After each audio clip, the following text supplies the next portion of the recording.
Amém, queridos. João capítulo 4, nós vamos ler do versículo 19 ao versículo 24. O tema de hoje é adoradores. Adoradores. João capítulo 4, versículo 19. Senhor, disse-lhe a mulher, vejo que tu és profeta. Nossos pais adoravam neste monte. Vós, entretanto, dizeis que em Jerusalém é o lugar onde se deve adorar. Disse-lhe Jesus, mulher, podes crer-me que a hora vem, quando nem neste monte, nem em Jerusalém, adorareis ao Pai. Vós adorais o que não conheceis, nós adoramos o que conhecemos, porque a salvação vem dos judeus. Mas vem a hora, e já chegou, em que os verdadeiros adoradores adorarão o Pai em espírito e em verdade, porque são estes que o Pai procura para seus adoradores.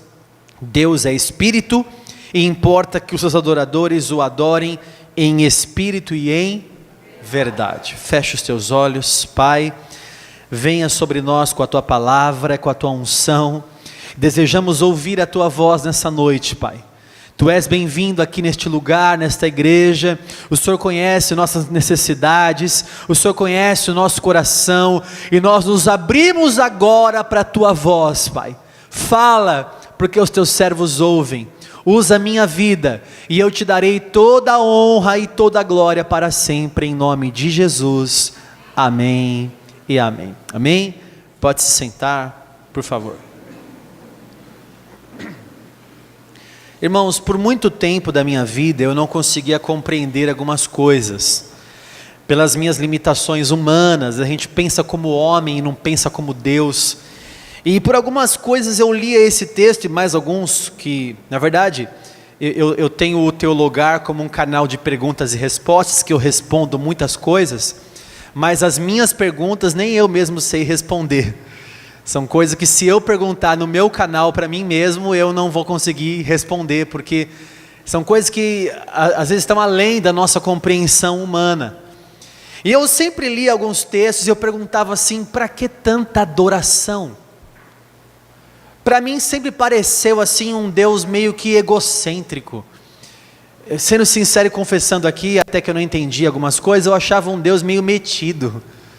Para que Deus quer tanto ser adorado, tanta adoração, e aquilo sempre soava para mim assim, por que Deus, parece que Deus quer, quer glamour, quer ser exaltado, e eu ficava pensando nisso, estou confessando para vocês, eu ficava pensando sobre isso, até que eu comecei a perceber que Deus já tem adoração demais, porque o Salmo 19 fala que os céus proclamam a glória de Deus, e o firmamento as obras das suas mãos.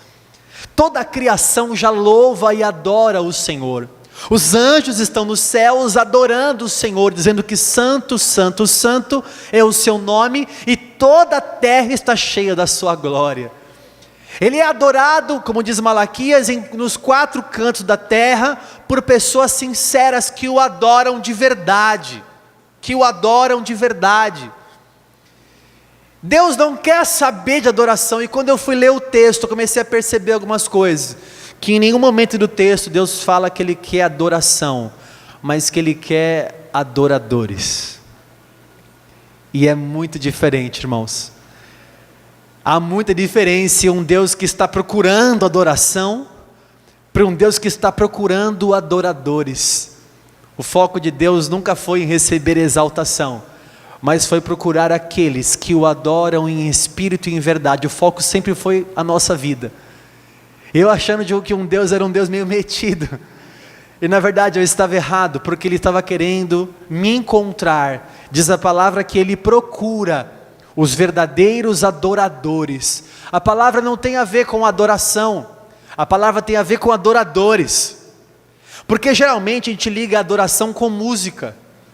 Se eu falar assim para você, amanhã vai ser um culto de adoração, você vai imaginar assim, então vai ter uns 20 louvores o culto, porque parece que a adoração está ligada à música, mas em nenhum momento do texto aqui nós vemos que há algum tipo de música.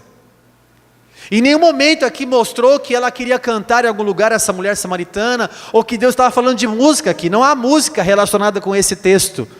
Esse texto fala de adoradores. E nem sempre a adoração está ligada com música. Às vezes está, às vezes não está.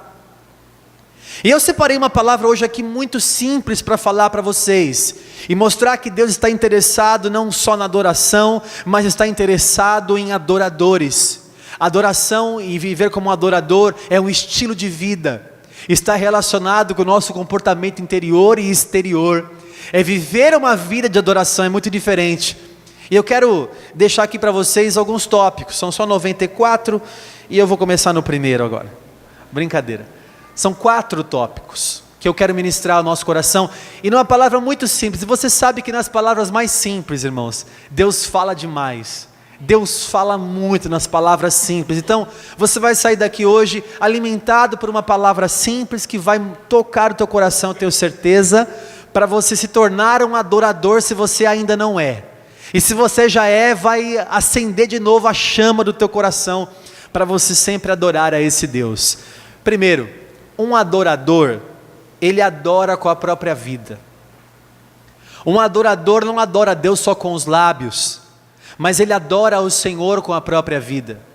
Quando o Senhor fala com essa mulher samaritana, e ela estava tirando água do poço, ele pediu água para ela, depois falou que daria para ela água viva, uma água que ela nunca mais teria sede, e ela fala, mas você não tem nem como tirar água do poço. Ele fala, se conheceras o dom de Deus e quem é o que te pede, tu lhe pedirias, ele te daria água viva. Uma cena chocante ali, ele falando com uma samaritana, uma mulher que estava à tarde buscando água. As mulheres geralmente vinham de manhã, ela era uma mulher pecadora que não andava junto com outras mulheres, estava buscando água ali, e ele encontra com ela para falar algumas coisas com ela. E no versículo 16, dá uma subidinha aqui para mim, no versículo 16 o texto fala assim, disse-lhe Jesus, vai, chama teu marido e vem cá. Ao que lhe respondeu a mulher, não tenho marido. Replicou-lhe Jesus, bem disseste, não tenho marido, porque 5 maridos já tiveste, e esse que agora tens não é teu marido.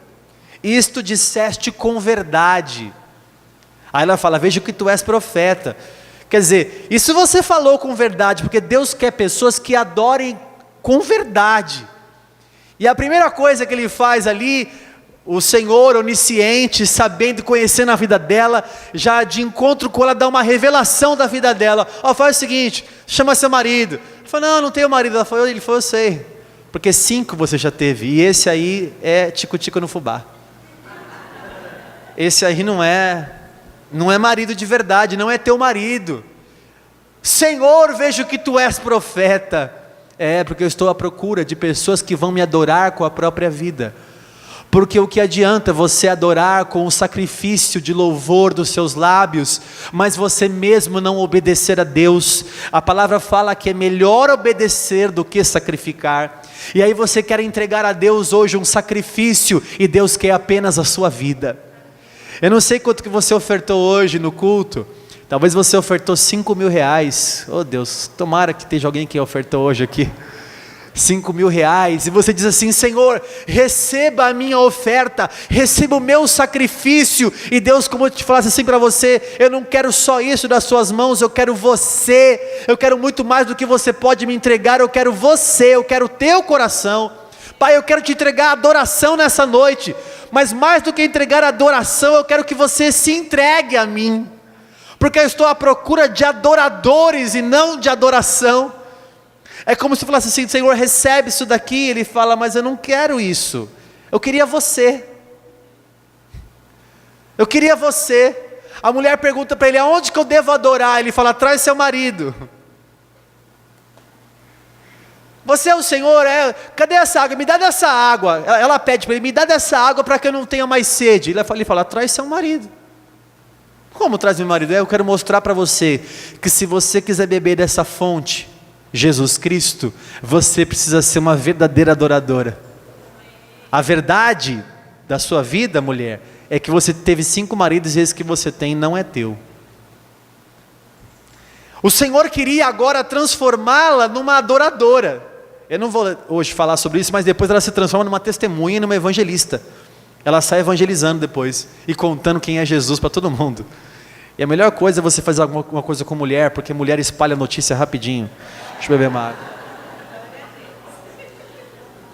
É brincadeira. É brincadeira. Abra sua Bíblia em Mateus capítulo 15. Mateus capítulo 15. É brincadeira, mulheres. Mateus capítulo 15.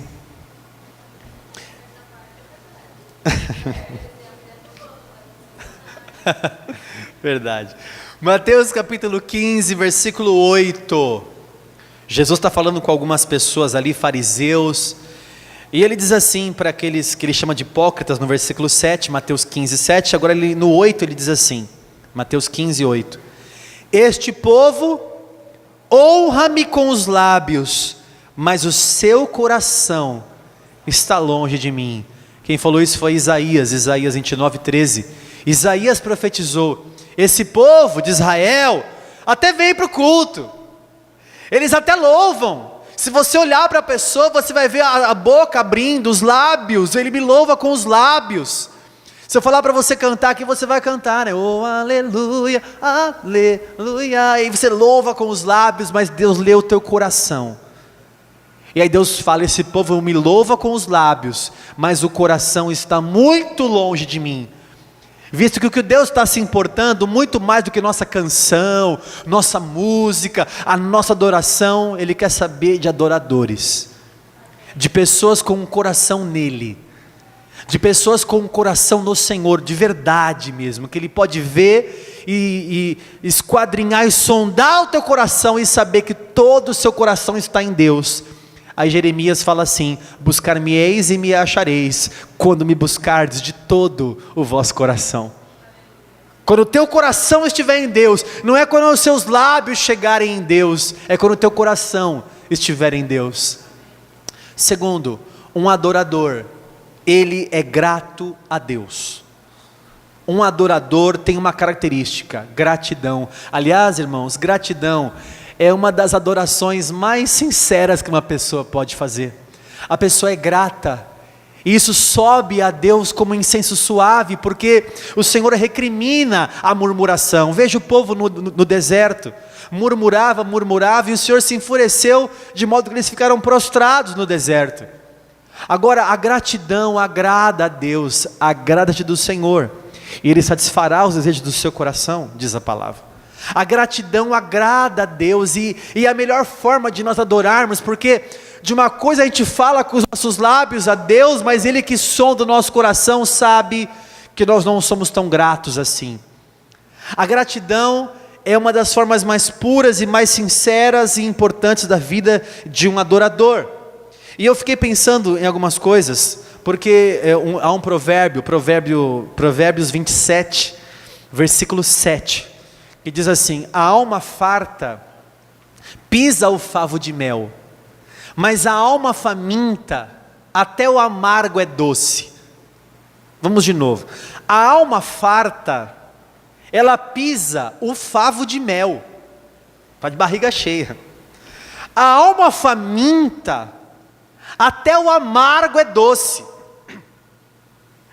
Porque é assim, irmãos, a gente reclama de tudo. Por exemplo: Senhor, esse PVA, como pode esse PVA? Mas você orou para ter um carro, você pediu um carro e agora você reclama do IPVA, entendeu? Você estava de ônibus, de Mercedes, estava de camelo, como a gente fala aqui na gíria, reclama, agora vem, essa prestação, mas tem gente que daria tudo para estar no teu carro. Aí você pega o teu carro e você reclama: esse carro velho, esse pau velho, esse Poisé, esse carro tal. Tem gente que veio para a igreja hoje, que daria tudo para estar com o teu carro. Se estivesse com o teu carro, ia levantar a mão para o céu e ia dizer assim: obrigado, porque hoje eu não vou tomar chuva, ainda que chova.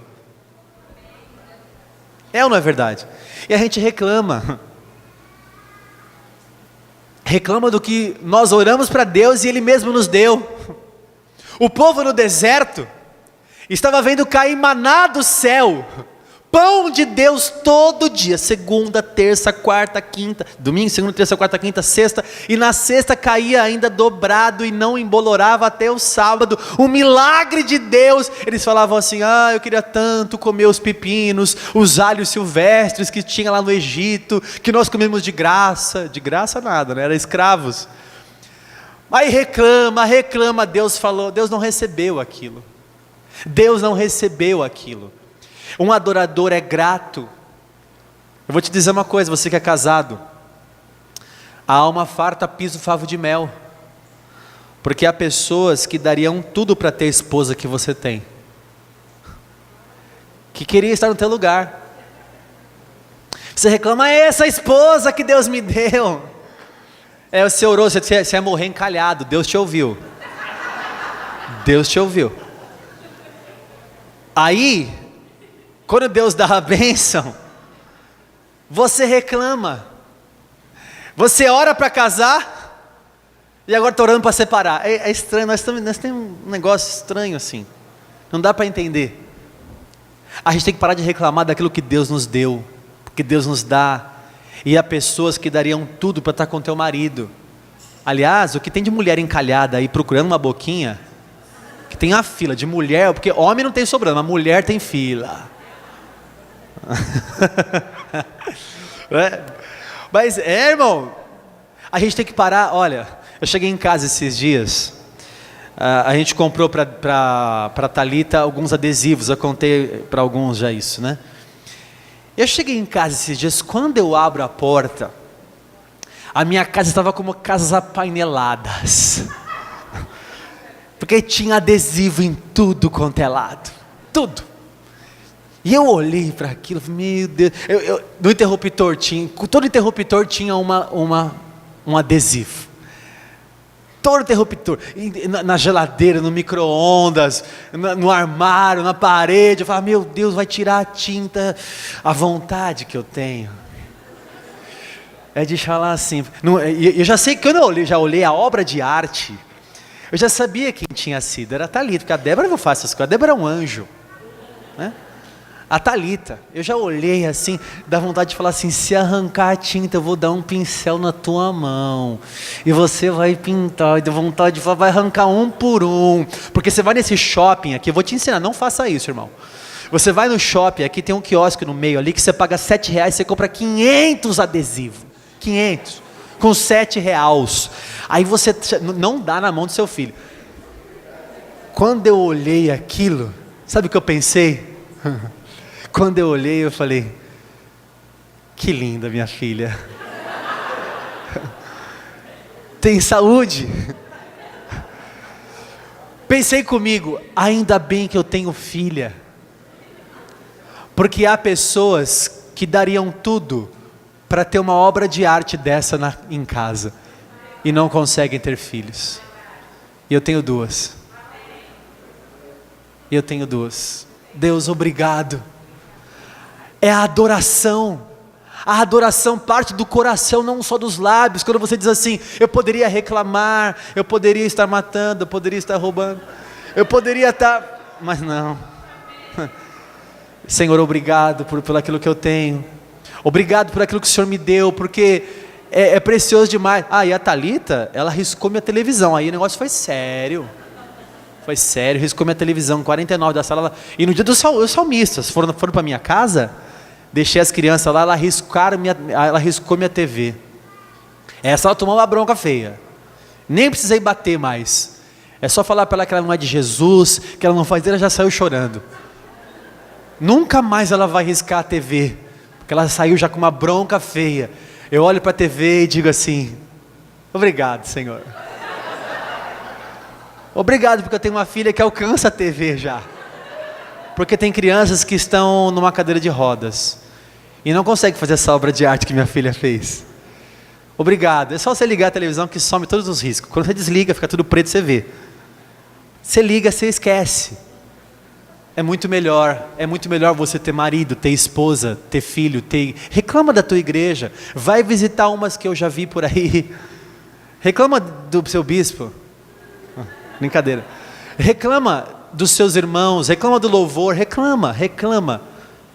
Reclama porque a alma farta, sabe o que ela faz? Ela pisa o favo de mel. Mas para um faminto, até o amargo é doce. Fui pregar no Conselho de Pastores de São Vicente. O Alex foi comigo. Ministrei uma palavra simples, dizendo sobre o Evangelho sem Cristo. Falando sobre como as pessoas conseguem pregar o Evangelho sem falar de Jesus Cristo. E eu falei uma palavra simples e todo mundo, foi um mover de Deus com os pastores daquela cidade. Pegaram meu contato, me convidaram para pregar em outros lugares. E o Alex falou assim para mim: nossa, bispo, engraçado, se essa mesma palavra fosse na Cal, eles não ficariam como esses pastores ficaram. Eu disse: tão fartos, já acostumaram comigo. Hoje de manhã, uma irmã magoou meu coração. Eu falei para ela assim: você está assistindo o Teu Lugar? Ela falou: o último que eu assisti foi o da pastora. Eu falei: meu Deus, eu saí da irmã, falei: irmã, nem fala mais comigo, por favor. Porque eu faço com tanto carinho, que eu não faço para me aparecer. Acho que dá dinheiro, o que eu já gastei de dinheiro com esse canal. Mas tem pessoas aqui que vieram pelo canal, né? Tem umas 20 pessoas na igreja hoje que vieram por causa do Teu Lugar.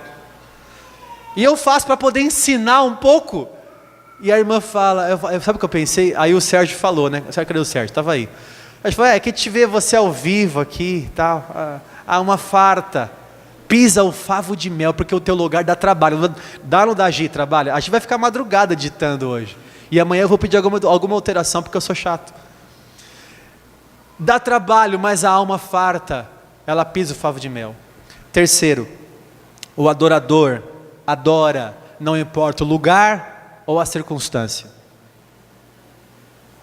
Aquela mulher perguntou para Jesus: Jesus, aonde se deve adorar? Nossos pais falam que é para adorar aqui no Monte Gerazim. Os samaritanos acham que é aqui, mas os judeus acham que é lá em Jerusalém. Qual lugar que se deve adorar? Ele fala: mas nem aqui e nem lá. O Senhor está procurando aqueles que adoram, não importa o lugar, não importa o clima. Porque é fácil trazer um clima, é só eu colocar o Luiz aqui no teclado, fala: Luiz, faz um fundinho musical aí, a gente começa a colocar um veludo na voz, e aí traz o clima, daqui a pouco está todo mundo derramado perante o Senhor. Só que quando não há clima, e no dia mau, e no dia que você estiver sozinho no teu quarto, e no dia que você tiver que adorar a Deus, e não tem fundinho musical para você, é esse que o Senhor está procurando, que não importa o lugar e que não importa a circunstância. Tem uma canção que fala assim: te louvarei, não importam as circunstâncias, adorarei somente a Ti, Jesus. Não importa a circunstância. Eu queria que você abrisse em Atos capítulo 16, vá 4 livros para frente, Atos capítulo 16. Nesse capítulo, Paulo está na sua segunda viagem missionária, acompanhado de Silas, e ele vai para uma cidade chamada Filipos. Atos 16, ele encontra uma mulher chamada Lídia, faz um grupo familiar ali, uma célula na casa dela. Logo em seguida ele se invoca com um espírito de adivinhação, uma mulher adivinhadora, expulsa o demônio e a mulher perde o dom de adivinhação. Os homens que lucravam com isso ficaram indignados com Paulo e mandaram prender Paulo e Silas e açoitá-los. Veja o que diz o texto, Atos 16, 22. Levantou-se a multidão, unida contra eles, e os pretores, rasgando-lhes as vestes, mandaram açoitá-los com varas. E depois de lhes darem muitos açoites, os lançaram no cárcere, ordenando ao carcereiro que os guardasse com toda a segurança. Este, recebendo tal ordem, levou-os para o cárcere interior e lhes prendeu os pés no tronco. Por volta da meia-noite, aleluia, Paulo e Silas oravam e cantavam louvores a Deus, e os demais companheiros de prisão escutavam. De repente, sobreveio tamanho terremoto que sacudiu os alicerces da prisão. Não, é que o pessoal vai olhar para você, irmão, tá bom? Aí ela é muito mais bonita que eu. Aí vai ficar complicado. Veja só o versículo 26.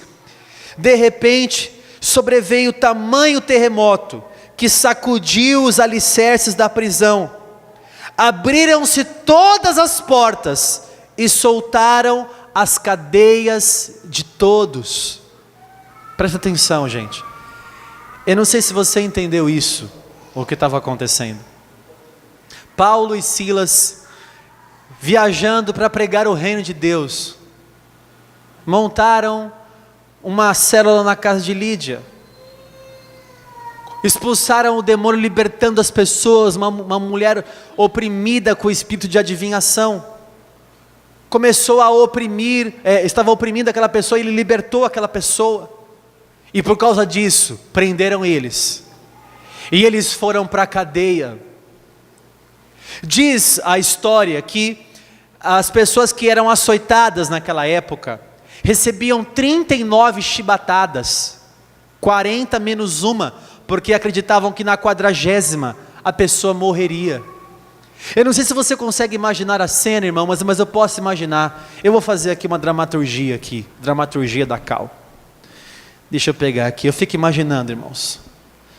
Paulo e Silas, açoitados 39 vezes, eu consigo imaginar como estavam as costas daqueles servos de Deus. Os dois acorrentados na cadeia, presos no tronco. Que lugar é aquele? Que situação é aquela? E eu creio que eles ali machucados, com dor. A Bíblia não fala, mas eu posso conjecturar sem causar nenhum tipo de heresia. Eu creio que Paulo olhou assim para Silas, e acho que Paulo começou assim: o Espírito de Deus está aqui, operando em nossos corações, trazendo sua vida e poder, ministrando sua graça e amor. Acho que Silas olhou para ele e disse assim: os feridos de alma são curados, os cativos e oprimidos livres são, os enfermos e doentes são sarados, pois o Espírito de Deus está aqui. Aí eu creio que eles se levantaram. Pai, eu quero contemplar tua glória e majestade.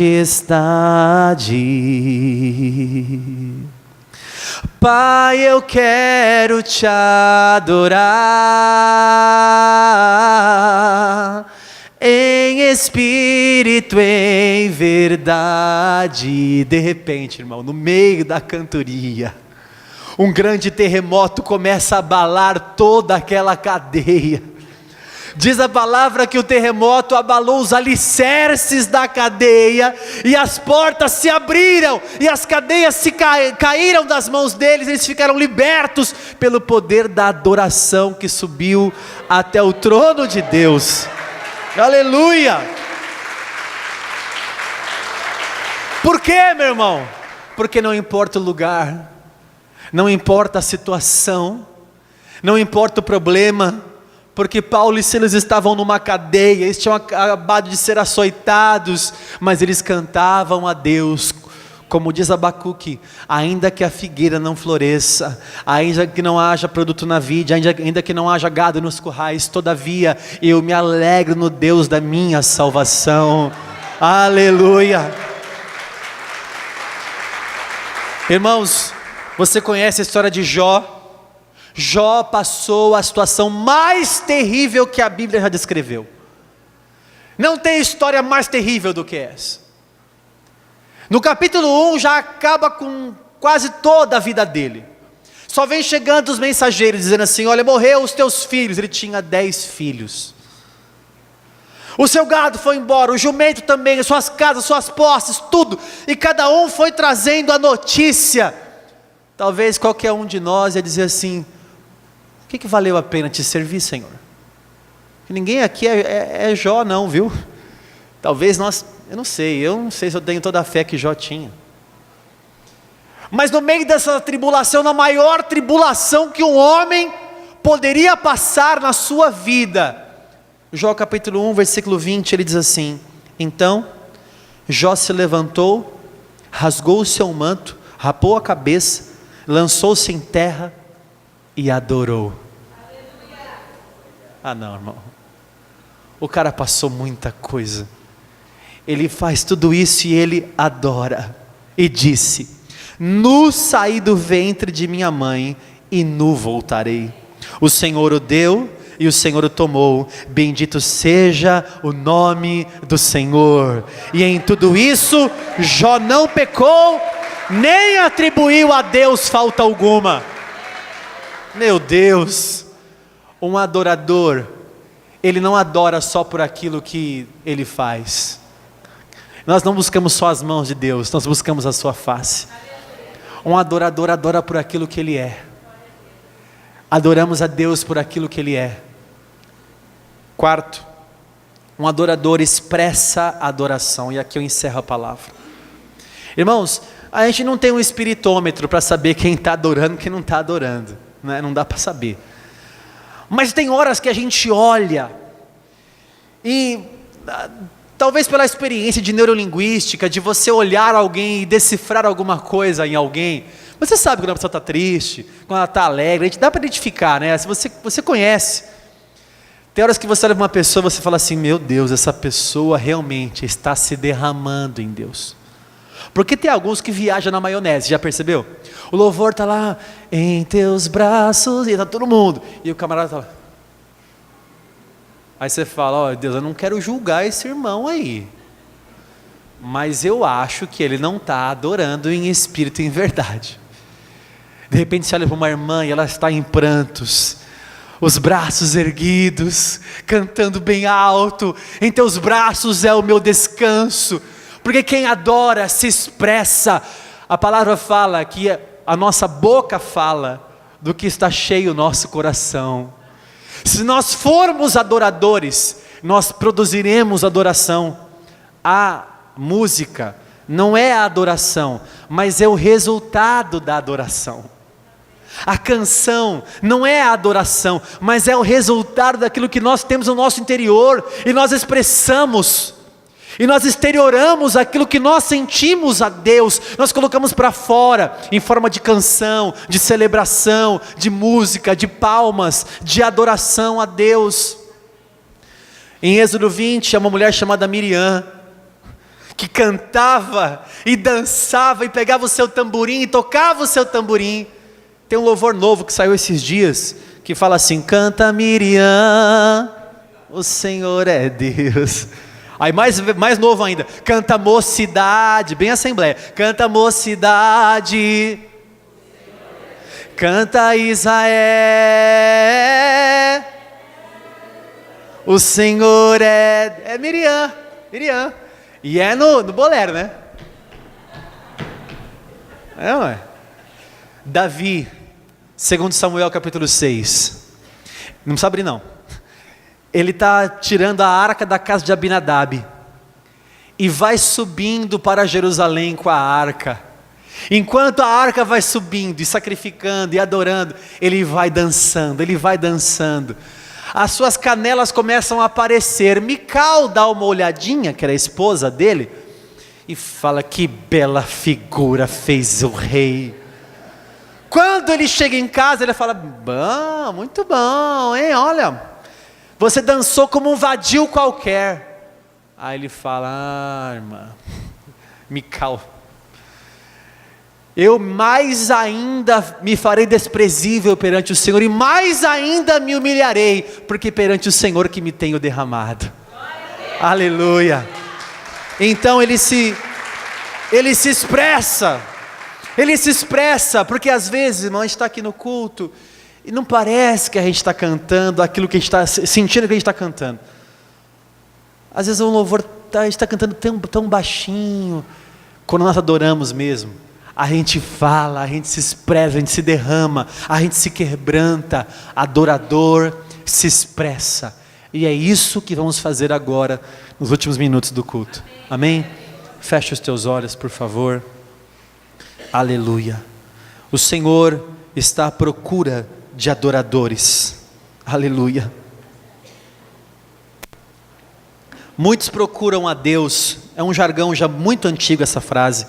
Muitos procuram a Deus, mas Deus só procura um: aqueles que o adoram em espírito e em verdade. Vamos ficar em pé, senão você vai dormir. E agora é hora de adorar. Agora é hora de adorar a Deus, não importa o clima. Nós vamos cantar Deus é Deus. Deus é Deus. Porque não importa o que Ele faz, se Ele não faz, Deus é Deus. Deus é Deus. Feche os teus olhos, irmãos. E nesse momento comece a orar, porque primeiro, a sua vida tem que ser um louvor a Deus. Que a minha vida seja um louvor a Ti, Senhor. Que nós sejamos uma igreja que Te agrade, Pai. Que essa igreja seja a igreja que o Senhor sonhou aqui na terra. De pessoas que Te amam de verdade, que se entregam totalmente a Ti, Jesus. Você comece a orar agora e não fique com a boca fechada e diga para Deus que você quer ser um adorador. Mais do que produzir adoração, você quer ser um adorador a Deus agora. Você quer adorar com a própria vida. Você quer adorar com a própria vida. Você quer adorar com a própria vida. Senhor, o que adianta te adorar com os meus lábios, se as minhas ações não condizerem com aquilo que eu estou falando e cantando, Senhor? Meu Pai, lava a nossa vida com o Teu sangue, nos perdoa. Nós queremos Te agradar com a nossa própria vida. Mais do que produzir adoração, nós somos adoradores.